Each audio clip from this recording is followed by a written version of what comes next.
ప్రకంపనలు దేశం ఈరోజు మధుసూదన్ గారి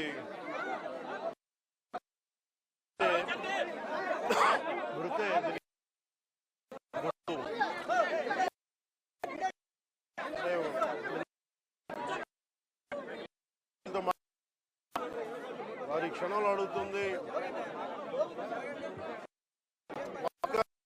నమ్మశక్యం లేని పరిస్థితిలో ఉన్నారు.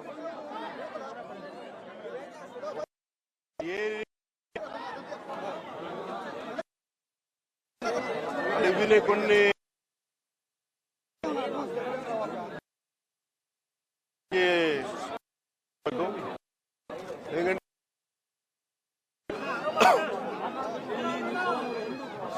వాళ్ళ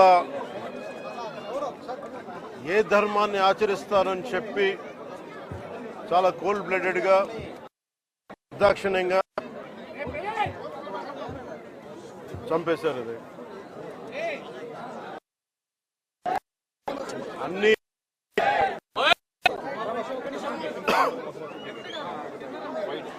కశ్మీర్లో అన్ని ప్రశాంతత ఉంది గత కొన్ని సంవత్సరాలుగా, అన్నీ బాగుంటాయి అని చెప్పి వెళ్తే మేము తిరిగి ఇలా ఈ పరిస్థితుల్లోకి వాళ్ళు, నాకు కూడా బాధ, ఇంకా గుండెలు ఉనికి నేను మాట్లాడలేకపోతా ఉన్నాను. ప్రత్యేకించి దీన్ని రేపు కానీ ఎల్లుండి కానీ ప్రత్యేకమైన సమావేశం మంగళగిరిలో ఏర్పాటు చేస్తాం. ఎంత కిరాతకంగా ఎంత దారుణంగా చంపారు వాళ్ళని.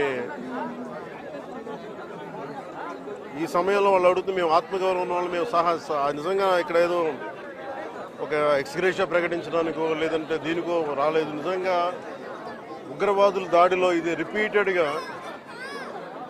ఎందుకంటే నేను 86 నుంచి 89 వరకు నేను కాశ్మీర్లో ప్రతి సమ్మర్లో అప్పుడున్న పరిస్థితుల్లో షూటింగ్ల వల్ల వెళ్ళేవాడిని, నేను పనిచేసేవాడిని.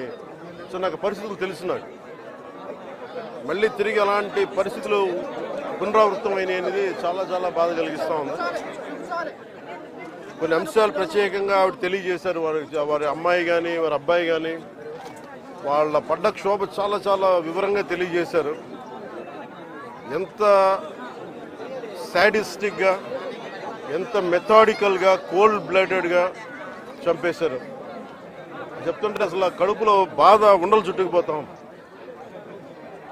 అందుకని ప్రత్యేకించి ఈ సందర్భంలో కాకుండా సమయం అవుతుందని అన్నారు. అందుకని ప్రత్యేకించి మళ్ళీ నేను మంగళగిరిలో ఒక మీడియా సమావేశం ఏర్పాటు చేస్తున్నాను. రేపు కూడా వైజాగ్ వెళ్తున్నాను. వెళ్ళి వారిని కనుక్కొని ఒకసారి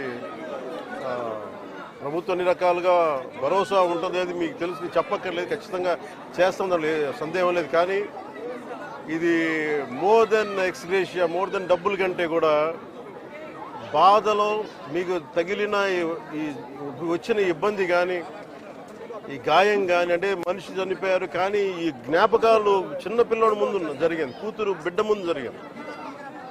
ఇది మటుకు ఇది భారతదేశం ఎప్పటికీ మర్చిపోలేదు. భారతదేశం ఎప్పటికీ మర్చిపోలేదు. ఉగ్రవాదులు ఎక్కడున్నా సరే నిర్దాక్షిణ్యంగా ఏరియా. మన కనికరం ఎక్కువైపోయింది, మంచిదనం ఎక్కువైపోయింది. అంతే మనం నిర్దాక్షిణ్యంగా ఏరియాలే.